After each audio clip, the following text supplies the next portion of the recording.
Yes, Alan.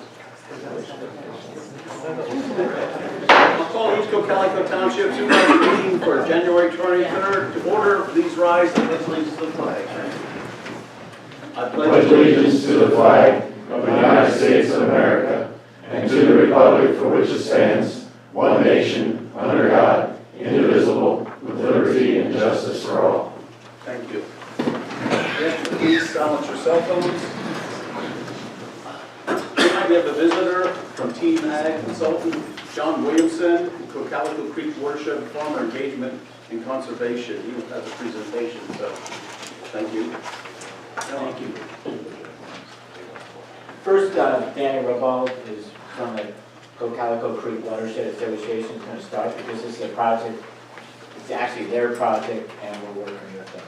So go ahead. Yeah, I'm Danny Rabel from the Cocalico Creek Watershed Association. Some of you may be familiar with this. I'm going to leave a couple of these here. Also, we have our membership, annual membership spaghetti supper. I'll leave that to you. But just a brief history of our organization. We started meeting back in the mid and late 90s. And by the time we got people together and identified some projects, we got a grant that was funded by the DEP, Growing Greener, and National Fish and Wildlife. We did a watershed assessment. We identified various projects, some of which we've already completed.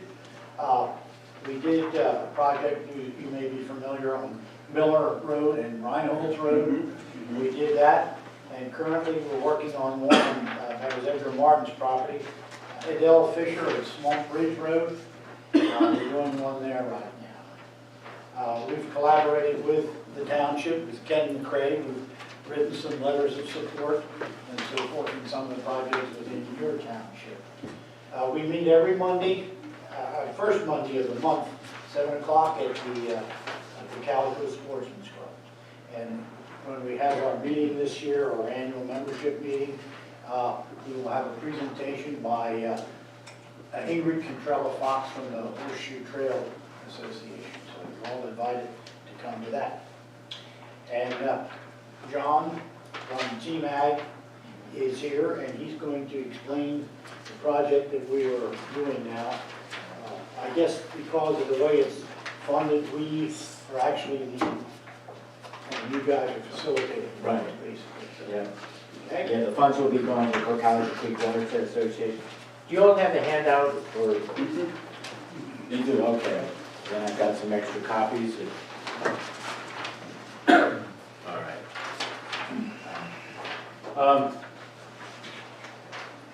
Yeah, the name of this project is the Cocalico Creek Watershed Farmer Engagement for Conservation. We're going to be working in 7 townships, East Cocalico, West Cocalico, Clay, Elizabeth, West Earl, Ephrata Township, and then also Penn Township. All of these townships have parts that are part of the Cocalico Creek Watershed. And I realize that you also, part of East Cocalico Township is outside of the watershed, but this program will be for all farmers in all those townships. So we're not just limiting to just the watershed. So actually Penn Township, I forgot to mention, is also included. And there's just a small sliver of Penn Township, which is which Hammer Creek is part of the Hammer Creek watershed, which goes into Cocalico. But they wanted to be a part of this program, so we're including them as well. So it's an exciting new territory. We're very happy that it was approved by the National Fish and Wildlife Federation. And but again, what we're trying to do is to build collaborative relationships between townships and farmers to improve water quality, soil health, and overall township stormwater management. But coupled with this goal is also to improve the environmental and economic performance of our farmers. You want to go to the next one? Thank you.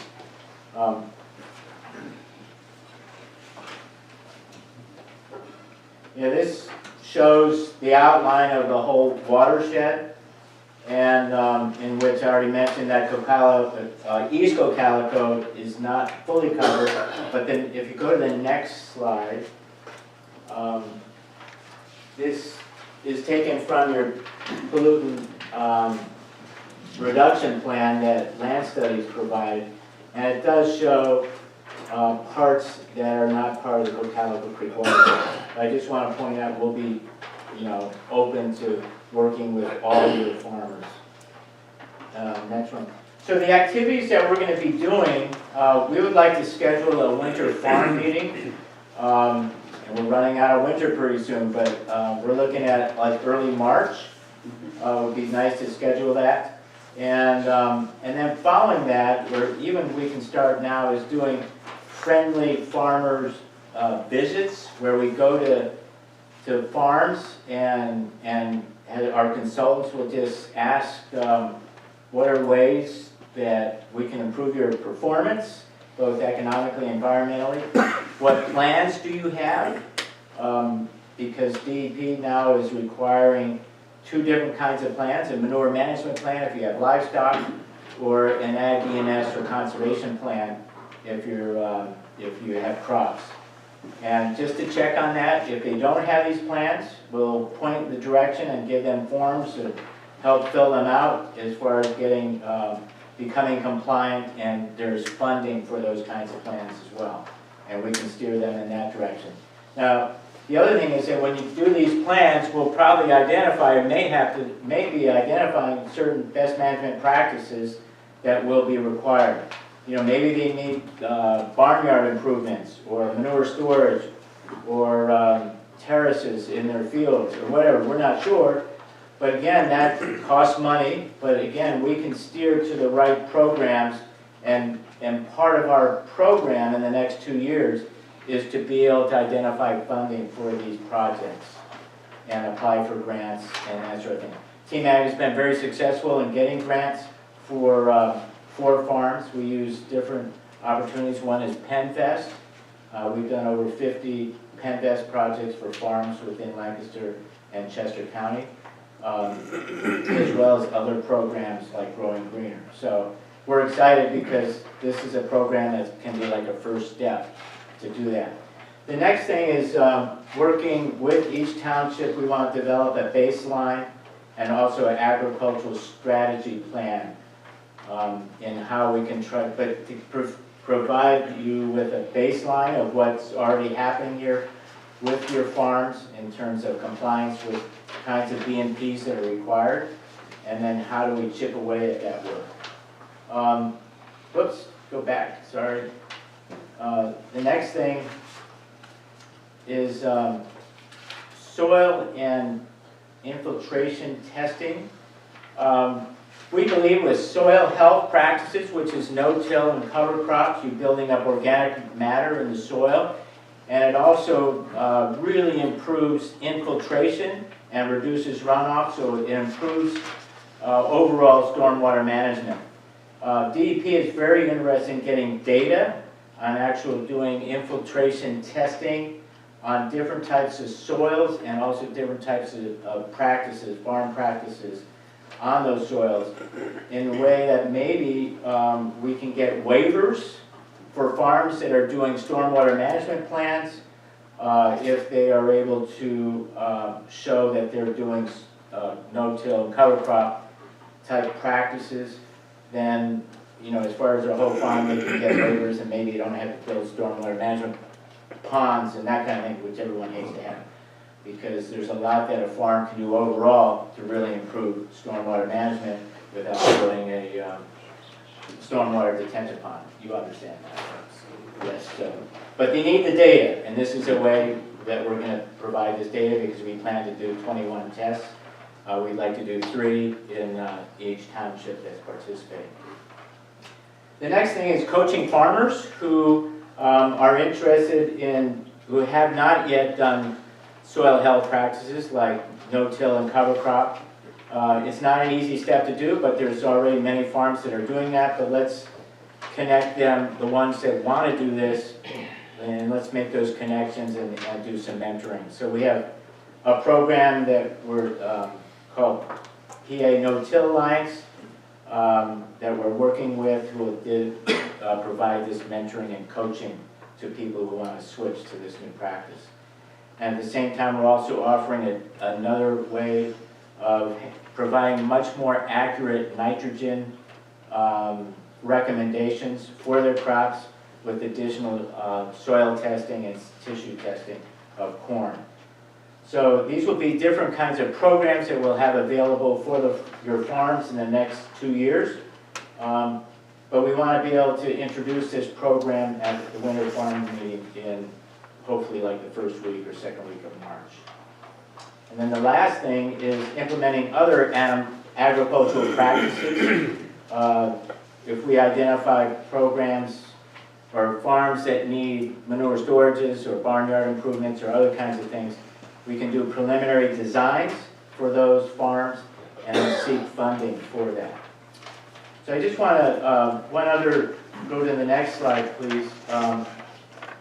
In terms of Lancaster County, this is taken from the watershed implementation plan, or what we call the WIP 3.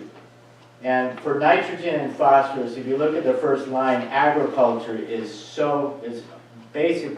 You compare the top line with the bottom line, which is total reductions. This is the plan that was submitted to DEP, and DEP had to submit an overall plan to the EPA to get approval for their Chesapeake Bay pollutant reductions. Well, you'll notice that 8.3 million pounds of nitrogen, that reduction is going to come from agriculture in Lancaster County. And it's a huge lift, and yet the second to bottom line, which you've probably been mostly involved with, is pollutant reduction plans, and that's only 67,000 pounds. So the heavy lift is from agriculture. And of course, everyone's scratching their heads, how are we going to do that? But I believe that the solution is with agriculture, with farmers that are already doing a lot of very good work, and we need to continue that. And that's what this program hopefully will be able to do here in your township. I think there might be another, you have to just look, I don't have this would be Lancaster County, but you know, half of our land in Lancaster County is farms. And so there's a lot of work that we can do. Hopefully, I mean, that's where the focus is in the heavy lift. But we want to do this in a friendly manner, and that's why we're here. Okay. Anything else? So the next steps would be to set dates for our winter farmers meeting here in East Cocalico Township. Get the invitations out, and for us to arrange speakers. We want to have speakers talk about soil health as well as repairing forested buffers, and as well as what's needed for compliance, as well as what. But it's also a really good opportunity where township supervisors and officials can also interact with farmers. We've done this last year with West Cocalico Township, and it went really well. I can envision maybe we include a meal as well. Maybe 30, 40 farmers would be there, and just a really good opportunity. So we're looking forward to that, and so I guess we'll be working with the staff to arrange those meetings. So, any questions? Yeah, John. Yes. With you talked about DEP recognizing analysis of what is gathered and perhaps changing their thought process going forward. How hopeful are you that can actually get done, or is it just we're going to give it a shot and see what happens, or what do you think of that? That's a good question. I'm hopeful, but we have to be patient. And I know, I worked with Ken McCrae. We submitted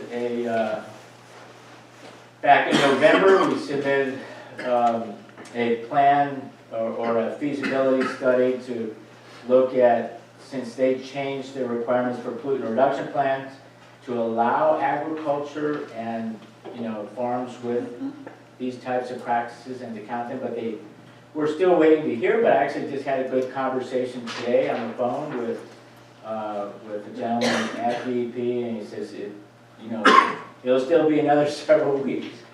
But they have to get all their attorneys involved and that sort of thing. But they need the data, getting back to your other question, and they don't have that data at first. And but once we get the data, yeah, I'm hopeful. It's the data that's going to make the case. They want the science. Yeah.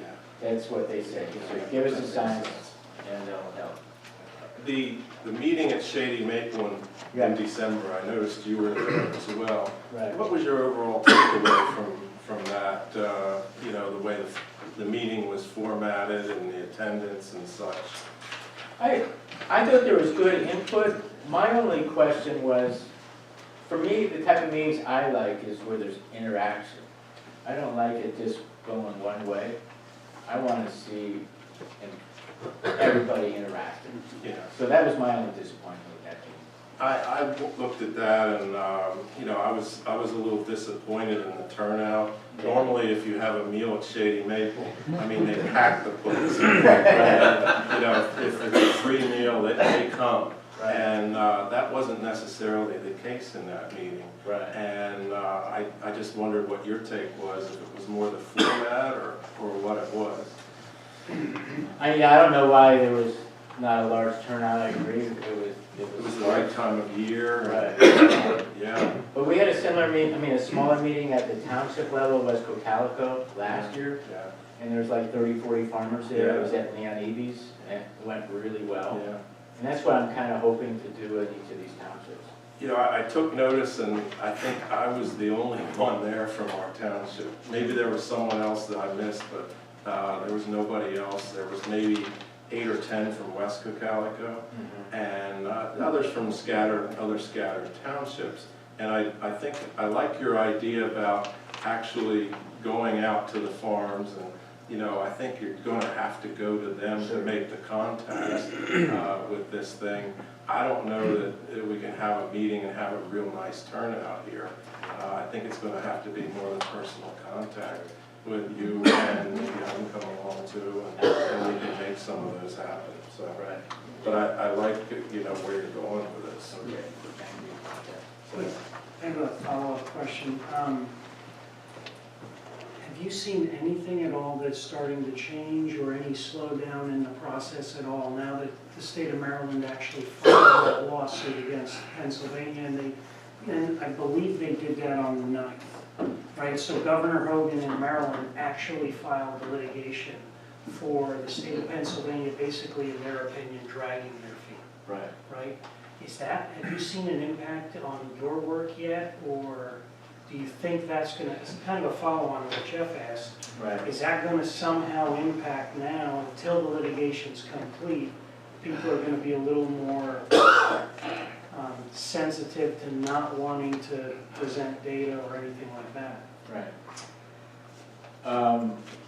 I think there's many factors that are really pushing this forward, and I'm aware of that litigation. And, you know, even with the conversation I had with this gentleman at the, he mentioned that as well. But I think the biggest thing is what's happening here in Lancaster County. There's a Lancaster County Clean Water Partners. I know Ken's very much involved with that. And yesterday there was this meeting of the partners. There was probably 100 people there. We'd like to have more farmers to be involved, but there was a lot of energy in just putting together that plan, that WIP, the 3. There was a lot of input from farmers. I think that's making a big difference, but the other trend I see, we work closely with Salisbury Township for the last couple of years. We've been putting together grant applications for them, and they're getting approved. And that's something we would be happy to do here in your township as well. So, I mean, it seems like, I always think it's a challenge writing a grant application, but if you have a good project, to write a grant application is pretty easy. And it seems like they're getting approved, the ones that we're writing. So, and I think they're very favorable towards this type of project, especially in agriculture. In Salisbury, are a lot of those working with the Amish? Yes, yeah, they're all with the All? so far. Okay. So they're opening up to the They are, ideas. they're very, Good for them. yeah. And actually they're, again, it was starting like where we are now, doing the visits and then the plans. And then from the plans, you identify the best management practices needed. And then we write grants and we're getting them approved. Yeah, it's nice to see they're opening up. Yeah, yes, they are, yeah. Anybody else have any questions? Thank you very much. Thank you. Thank you. Okay. Next, meeting minutes for approval, January 6th. The motions to appoint the chairman did the question, comments and questions. Some of them were not, some of these copies didn't have it that way, but that has been corrected in the minutes. So any additions or corrections to the minutes as presented? Okay, I'll make a motion to approve the minutes as presented. Do I have a second? I'll second. Any comments or questions? All in favor say aye. Aye. Opposed, no. Motion carried. Thank you. Police Department, Chief. Good evening. I have kind of a long list, so bear with me. A couple of things. I know we have a long agenda, but some things we need to get to. First of all, on January 15th of this year, Officer Mike Firestone, who I invited, but he doesn't like the limelight whatsoever, so he decided to pass. He completed his 25th year with the police department in East Cocalico. So I have a letter here for you guys to sign when you have the opportunity. So I congratulated him on that. And he said thank you very much, and he appreciates it. It was my fault, but when we were talking about this, and I was speaking to our office manager, Heather Smith, I missed last June her 30th year with the police department. So that was my mistake, and apologies were given, and et cetera, et cetera. So I have another letter there for you to sign for her. And again, I apologize, maybe I'll buy lunch or something like that, so make up for it, I don't know. I would like to extend a heartfelt thank you from the police department to Lorraine Culp and her husband Curtis. Lorraine's in the audience tonight. She came in after after I showed the active shooter kit with the vest and the helmet. Mrs. Culp came in and donated $1,100 to the police department for 2 of those active shooter kits. So that'll bring our total up originally to 3. So I thank her very much. I wrote her a letter and mailed that off. But that is truly appreciated by the police officers. Thank you very much. Thank you. Thank you. So today I had Ms. Kim Beck come into the police department, and she talked to me briefly, indicating that she would like to donate one of the active shooter kits. So the good news keeps coming. I very much appreciate that. And she talked a little bit about maybe the community doing an adopt an officer type program where they could,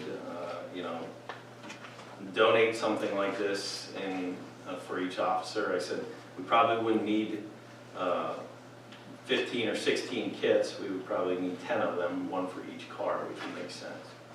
So that was just the beginning stages of that, but I appreciate that very much. It is very humbling to know that the community cares about us that much. They're willing to walk in and write us checks to buy protective gear, which ultimately protects the citizens of the township. So I very much appreciate that one from everyone. Thank you. Yesterday I had an individual come in to the station from High Concrete with a concern. He was concerned about the crossing on Denver Road, the crosswalk. If you go out Denver Road at the High Concrete facility, there's the one building and the parking lot on one side of Denver Road, and then the facilities on the other side. And he said there have been numerous close calls with people not stopping, not slowing down for the pedestrians. Now there is a pedestrian, yield to pedestrian sign in the middle. Excuse me. We had a discussion, and I said I have seen on occasion prior when I was on patrol a little more, where some of the employees were just thinking, well, it doesn't really matter how close the car is, they would just step out onto the street and try to cross. We talked about that. I explained that the law and what it's meant to do is if someone's in a crosswalk, the vehicles that are traveling need to stop. But the pedestrians also take responsibility and have a responsibility to not do it to the point where the people have to slam on their brakes or cause a problem. And we had a fine discussion on that. He said that it's more in the morning. He said from 5 a.m. to about 8:30 is when their flow comes in. So I asked him about their shifts and what they work, and he said because of the work they do, he said they probably have about 20 shifts total of different times of people coming in because of the concrete curing. And I said I understand that, and there are people coming and going all the time, but he said there's more of an issue in the morning from about 5 a.m. till sunrise, and then continuing on till about 8:30. And then, of course, you have the afternoon time where there's more traffic when people are trying to cross. So I told him we were going to put up the speed board to alert people of their speed. So that's the first thing I told him we would do. But I said I would pass it on to the township, maybe for discussion at a later time, or to Tony, about potentially putting lights or having it a little better lit in that area for when they're crossing at 5 a.m. It's dark. So that would be one thing I could suggest. I don't know any of the details of that. Or even possibly putting flashing lights on either side farther away from the crosswalk with the pedestrian sign and just having the amber lights going back and forth, almost like a school district, school zone. That's what I was thinking. Yeah. So something that the township can think about. I told him I would bring it up tonight, and he appreciated that. But I asked him how many employees are working there now, and he said it's now about 300. So there's a lot of people crossing the street from that parking lot at various times of day.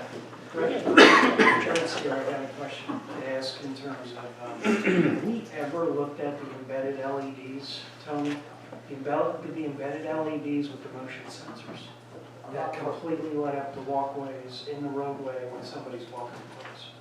This situation was dealt with, Brent can confirm with Scott, when Scott was here, we did some rumble strips positioned in certain places that had some additional signage and whatnot, but this is not a new problem. This has been over the last few years. I'm not quite sure we ever looked at the embedded LEDs to light up that area. Yeah, because I think, forget what municipality we drove through, but it's down around Manheim or Lidditz or somewhere. I actually saw them for the first time. They work really well, especially at night shift. Somebody's standing there, the motion sensor sees the individual, and they start flashing, and they're embedded so they don't interfere with any of the snow removal or the road maintenance at all. But that might be something to take a look at. Yeah, I would just repeat what you said. I know there was multiple, I was like a participant in multiple meetings, different scenarios discussed, and the lights were discussed. Something to look at. Look into, yeah. I suggest that they build a bridge. I suggest that they dig a tunnel, but I don't know that that's Precast. They could be precast. Yeah, exactly. So I just wanted to pass that on because it's a safety concern, obviously. We took delivery of the 3 new license plate readers. We'll come out those in the cars, hopefully tomorrow. We had a webinar today with the manufacturer, basically showing us how to use them. It's very simple. But now we have to work with Pennsylvania State Police and PennDOT to get it's called a hot sheet, and that has all the suspended tags. I think it's updated twice a day, I think it is. It's suspended tags, unregistered vehicles, all the things that go along with that. So we're working with them, but I am hoping by early next week that we can have those in the car and functioning. Chief, just out of curiosity, the hot sheet, that's downloadable and then you... Yeah, it automatically will download right to their program, so the officers don't have to do anything. All they do is log in, turn the cameras on, and they actually mount on the inside. I know you see sometimes departments have them on the outside. These are a little bit different, newer technology, and they mount right in the windshield 2 cameras, and then they can scan anything numeric or letter-wise. How long a list does that get to be? Well, it was funny today, they had a comment that the Pennsylvania State Police they have a list with PennDOT of the archives, and that has 8 million things on it. They're not giving us that list or the thing wouldn't work. So this is, it's a date sensitive of when it's going in, so, but it's updated, like I said, I think it's twice a day. That's just Pennsylvania, it's not multi-state. I do not believe it's multi-state, I think it's just Pennsylvania. So the officers are looking forward to those. I'm looking forward to finally getting them in the cars and functioning, so we should see a little bit of uptick in that stuff. Finally, well, almost finally, I have extended formal offers of employment to 2 individuals. We have gotten lucky with the individuals that have come in and participated in the hiring process in our township. We had 12 total that were interviewed, and we moved, the Detective Neff and Sergeant Projan were able to move pretty quick on the first 2 backgrounds. The first individual is a Brandon Van Alsdale. He comes from South Carolina, from the North Charleston Police Department in South Carolina. He graduated or has a degree from Wright State University. He's originally from Ohio. Has a degree from there. Went to South Carolina, has worked there for, I think it's 8.5 years. So he's going to be coming up to Pennsylvania and becoming part of our department. Also, we're extending a formal offer of employment to Brennan Lead. He is a graduate of Drexel University, and he is a part-time officer with the East Earl Township Police Department. So 2 officers coming in, one with quite a bit of experience, and the other coming in with some experience. And I look forward to welcoming them. They start the first week in February. So, they need to accept the offer first, and then we do a formal They motion have- to, they have accepted they the offer. both then- have accepted that So we offer. can do a formal motion to hire them. Okay. So the first individual in motion would be to hire Brandon Van Alsel as a full-time police officer with the East Cocalico Township Police Department. And did you want to also state whatever level they're coming in at for the record?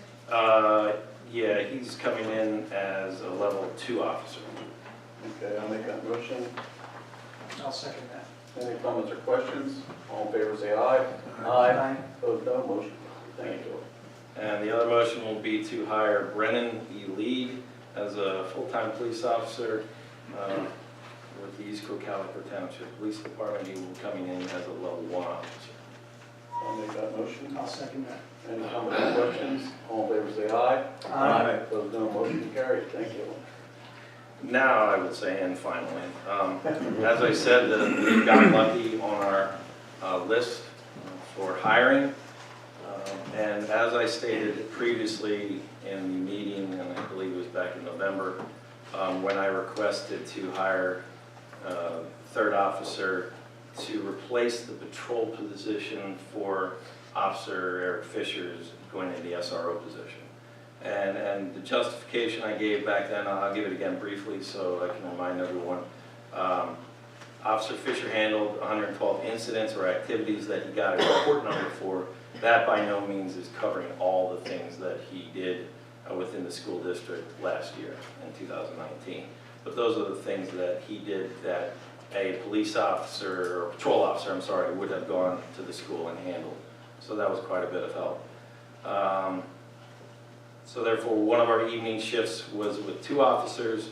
So during, basically from Memorial Day to Labor Day, Friday nights and Saturday nights, I would bring another officer in on overtime for an 8-hour shift, and they would stay longer if they were busy that night. That was for safety concerns, and just we tend to be a little bit busier on Friday and Saturday nights. With that fact, the vacation time, because if one of those officers needed to take off, there wasn't 3 there to slide into that position because the contract requires, and I completely and fully agree with this, that we have 2 officers out at all times. There's never less than 2 officers. So to fill the vacation time, the personal time, and what we call the flex time, and with one of the officers on that shift who got hurt off duty and was out for approximately 4 months. We spent approximately $36,000 in overtime. So, again, we talked about it at the meeting. Mr. Krasko said that the MMO is directly affected by overtime, and we also get state aid for that additional officer. So, I would request that we would extend a conditional offer to an individual that is 3rd on the list.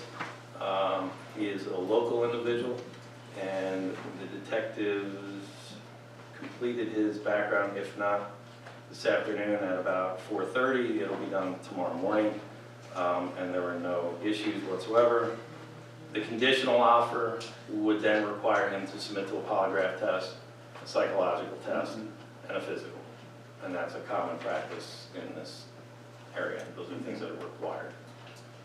So he would come in at a level 1 officer because he does exact 120, which we require. So that would be my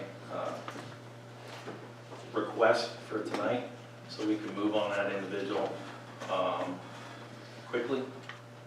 And he will not be starting with the other 2 in the first week in February. I need to stagger the training a little bit, so it would be more in the first week of March, I'm hoping. And the 2 other ones will be retired by then.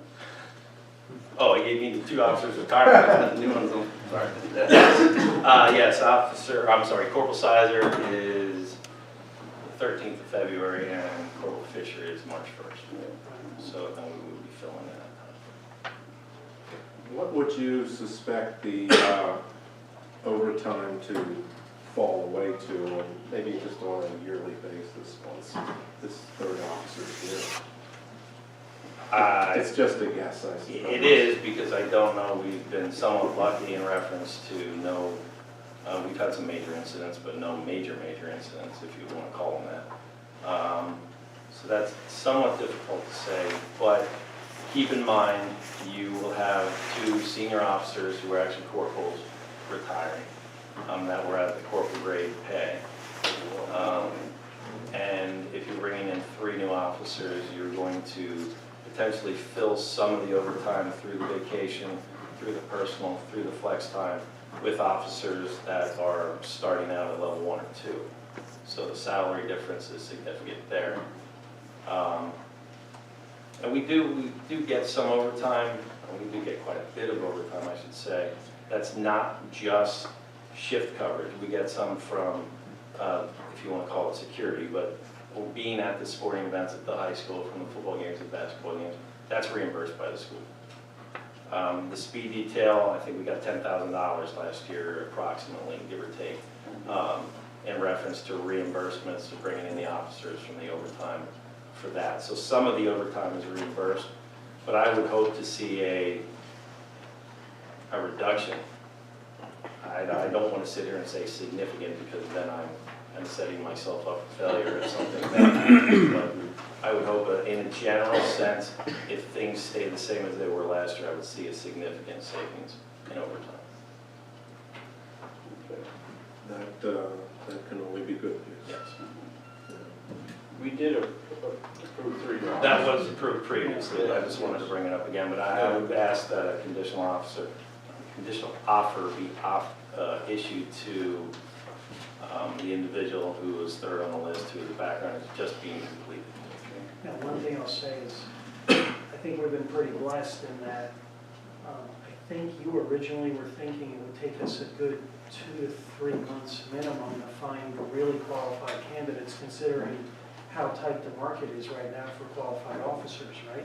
Yes, and I think probably Detective Neff and Sergeant Projan, you would, if they had the opportunity, want to throw something at me for them, being on them to get these backgrounds done as quickly as they possibly can, which they did. They worked very hard on it, and I owe them a lot. But we were lucky lucky to have very good candidates do very well on our interview. So we were able to move quickly. Any females? No, we did not have any females apply at this point. You don't need a motion for that, do you? No, because that was already done. That was done. Well, for the conditional offer, Okay. it would be something that, Okay, I'll make a motion to do the conditional offer for the individual. Then I'll second that. Any comments or questions?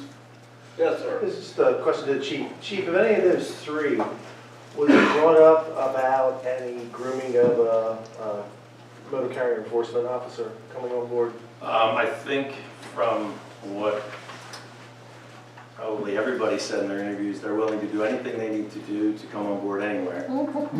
But Did you get that in writing? Before you extended the offer? But I know that there are some departments that are attempting to get officers through that, and there's some, and I don't know the details by any means, but there's a little bit of slowing down for municipal officers. So I know Officer Kreischer is pretty in tune with that, so I need to talk to him about, how to get that, but that would be phenomenal if we could get another officer doing it, especially with our location. Right up by the Plus you got code readers. 22. I'm sorry? Plus you have code readers. That's true. So yes, it's Okay. something that I would hope for. Okay, good. Thank you. Any other questions? Okay, all in favor, say aye. Aye. Opposed, no. Motion carries. Thank you very much. Is that it, chief? Yep. Any other questions to the chief? Okay, thank you. Zoning officer. Yes, good evening, everybody. You should have a copy of my report, and based on the length of the agenda tonight, I'll keep it short and sweet. We did have 17 applications for the month, 18 permits issued, 6 in review, 10 for pickup. 3 more single-family dwellings were permitted last month. We had a busy time with the zoning hearing board. I had 1 case for December, and then we had 3 for January. If you look at your packet, turn to the last page, which has all the good numbers on it, or at least the totals for the year that I normally do every year for you guys. East Cocalico, once again, had a very busy year, and I'll just run down through some of the major numbers. For commercial construction, new construction, we permitted basically construction costs came in at over $6 million, new commercial construction in the township. Additions was $4.49 million, and renovations, another $2 million in renovations in that commercial district for all our commercial properties. So as well as the new people coming in and new construction happening, a lot of folks are putting money into their existing businesses and making them better. Under residential, the new homes, we had 62 new homes this year, which comes in at a construction cost of over $8.8 million, new home sales. I won't go through all the renovations and all the others down there, but you can see those numbers. One number that was interesting, Arlene pointed out to me also, under miscellaneous, we had $1.59 million in miscellaneous construction costs. And that generates anywhere from, you name it, miscellaneous. That's a lot of money in that type of a thing. The total number of permits for the year was 375, generating construction costs of $25.64 million in this township. Nothing to sneeze at, in my opinion. Zoning hearing board, we had 7 hearings for the year. False alarm violations, I had 122 false alarm violations, and the fines received for those violations were $8,100. And certificates of occupancy issued over the year, 138. So needless to say, we had a very busy month in the zoning and code enforcement, buildings, I'm happy to say. And this year, we're already starting out to do the same. Okay, thank you. If you have any questions, I'll be happy to help you out. What falls under miscellaneous? Oh, I can give you a list, but I don't have a list. I can get that for you if you need it. Any questions of the zoning officer? The false alarms, where does that money go? It used to go to the fire department, but that stopped. To be honest with you, I can't answer that. I would have to check on it first to see exactly where it goes. I would talk with the financial administrator to see how it's No, it's, Yeah, we asked a couple of times, but nobody ever gave us an answer. I can get you an answer. Okay, we'll get an answer for you then, thank you. Thank you. Any other questions? Road entry report at the next meeting. Authorizing list of bills. General fund, $189,288.30. State fund, $11,041.71. Light fund, $14,356.24. Hydrant fund, $14,895. The capital reserve fund, $26,113.82. Any questions? I'll make a motion that bills be paid as presented. I'll second that. Any comments or questions? All in favor say aye. Aye. Opposed, no. Motion carried. Thank you. Land planning, Mr. Lee. Good evening. First item on the agenda is the Foxbrook residential development, and a time extension offer was submitted. I think as everybody's aware, this is the Foxbrook overlay project off of 897 opposite Rose Hill. Has been in the works for an extended period of time, very complex development, a lot of coordination required relative to permitting and other things. And as reported previously, the biggest lagging item at this point relative to that project is PennDOT permitting and resolving traffic impact study issues to move forward with that. And I think as previously reported, there have been, and as has been identified in the engineer's report, there's kind of parallel paths of running with two opportunities for this project. The one I just outlined would be referred to as the prior project. There has been a newer developer who is also expressing interest in an alternate layout for the site and doing a due diligence on that and considering acquisition and moving forward with an alternate plan. So the prior developer wants to retain the progress he's made in case the pending developer that has an agreement opts not to proceed with moving forward on that. And the newer developer is serious about it. He's met with the township multiple times, has submitted information to PennDOT, has done some traffic study evaluation based on his project, which would have different impacts based on the reduction in the number of dwelling units proposed. So the prior time extension offer had indicated that their due diligence period should be kind of ending at about this time. I think the updated letter provided indicates that there has been a further extension of that. And our recommendation at this point would be to accept the time extension offer and in hopes that something more solid will occur. Something comes There through. really isn't any substantial zoning changes or anything that would undermine the project or cause someone to question, well, what would happen if they had to withdraw or so forth. So I think everybody would generally say that there's been a lot of time and effort expended to get to this point, and For sure. a little patience at this critical point may help clarify this. So, Is anybody here representing this?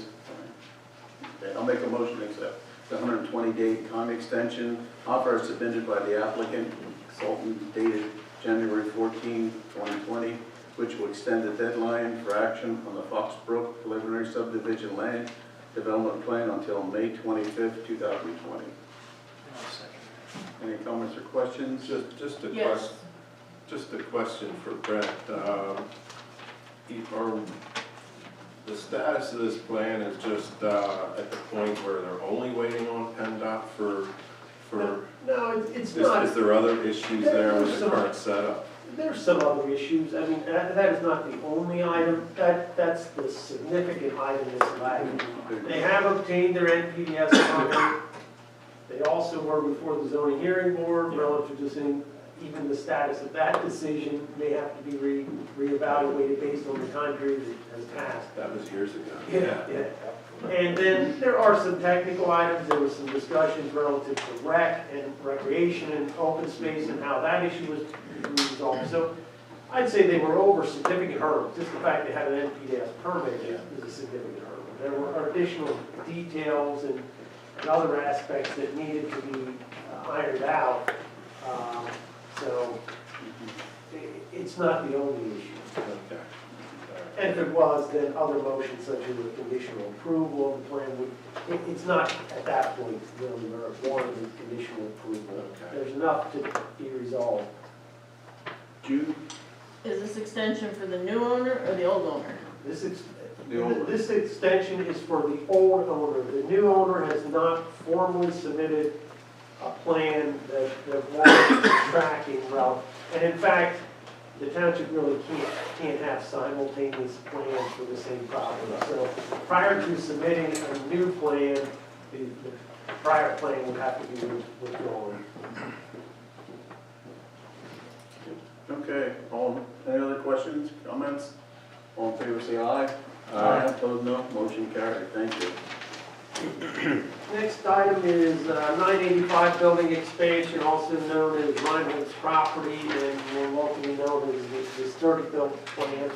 That was processed as a stormwater management plan. They had received a waiver of land development.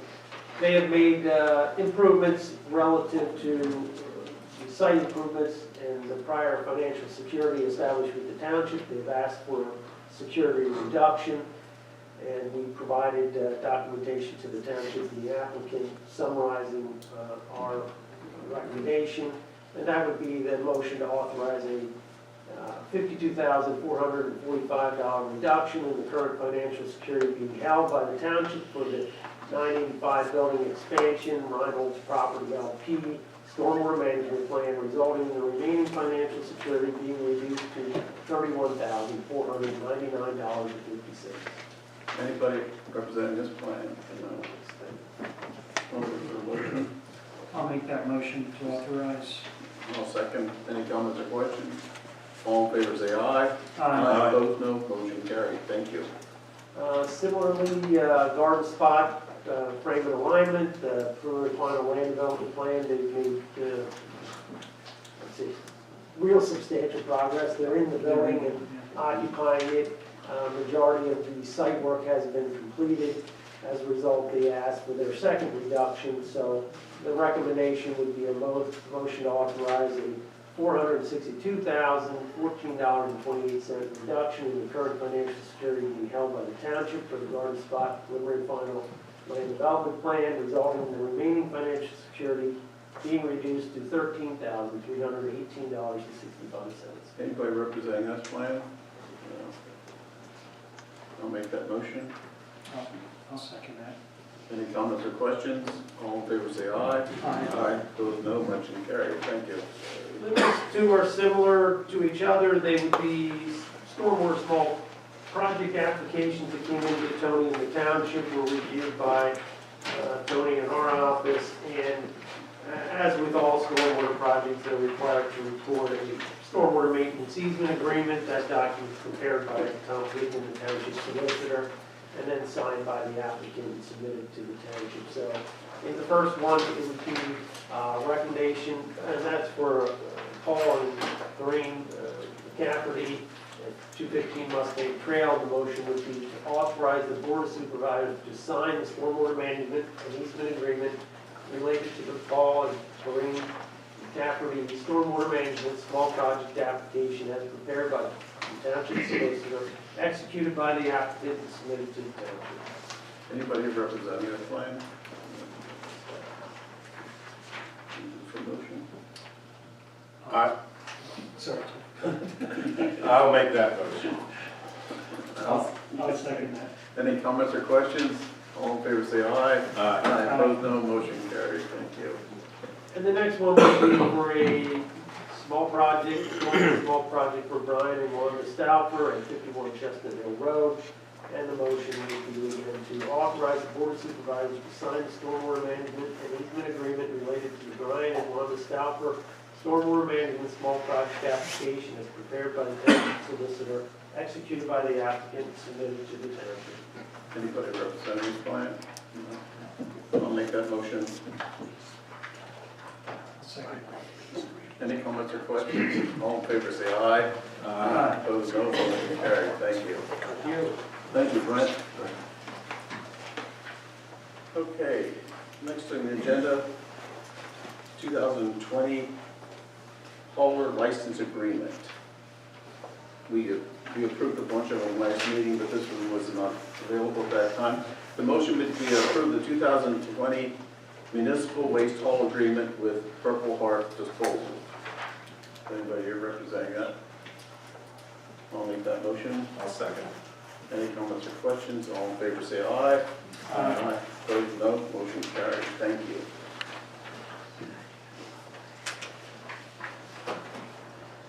The next is a lease agreement for the land next to the township building. It's an extension. The gentleman that farms it would like to plant hay and grass. So he'd like to stay here for 2 more years, to make it at least 3 years. So the motion would be to approve a 2-year lease agreement with Andy Root for the farm in the area located at 100 Hill Road with the expiration date of December 31st, 2022. And this is just an extension of a previous lease. I guess the question I had was he was the one involved over in 1925? Yes. Was that a separate agreement? Yes, that was separate. Oh, okay. Yeah. And then there's separate accounts too. Yeah, and fundamentally, nothing's changed with that, Jeff. Yeah. The lease is pretty much the same, it's been for years. Yeah. So is that, Mr. Chairman, is that lease restrictive on not planting corn? No, he doesn't have any restriction what he wants to plant hay. Just request that no corn be planted? No, he's not gonna. Request it See, the before. reason he requested the extension was to put the hay in there, he had to buy seed and stuff like that. That's So fine, that- the corn is, it's a safety issue for us. Yeah, I think we mentioned that last year to him, because you brought that up also, and he acknowledged that. Thank you. Was that, this is Ralph Buckles? Yes. Was that transmitted in writing to him so that he, Yes. Yeah. and what is his lease worth? 1486 bi-yearly. $2,972 annually. Thank you. And this is an extension to the previous lease. Any other comments or questions? Sounds good to me. I guess I need the motion, didn't I? I need a second. I'll second Okay, all in favor say aye. it. Aye. Opposed, no. Motion carried. Thank you. Howler. Next thing is Howler scheduled maintenance plan for the township building for this year, 2020. That's including servicing units, replacing filters, and the total price is $1,483. Is that consistent with past? Yeah. Yeah, just a roll. Yeah. That's just the normally scheduled maintenance on the equipment. Yeah. So the motion be to approve the Howler Enterprise Plan Maintenance Program Agreement for the HVAC service and preventing maintenance for 2020 for a dollar amount of $1,483 and no pennies. No pennies. I'll second that motion. Any comments or questions? All in favor say aye. Aye. Opposed, no. Motion carried. Thank you. 51 Cocalico Road, Jordan Martin, zoning text amendment to allow adaptive reuse of agricultural building discussion. Okay, I believe there is somebody here to address that and explain what this is. Yes. So, I'm Please state your name. Jordan Martin. And as we bought the property in January 2nd, 2019, as we're looking at continuing the farm, we want to know what we can do with the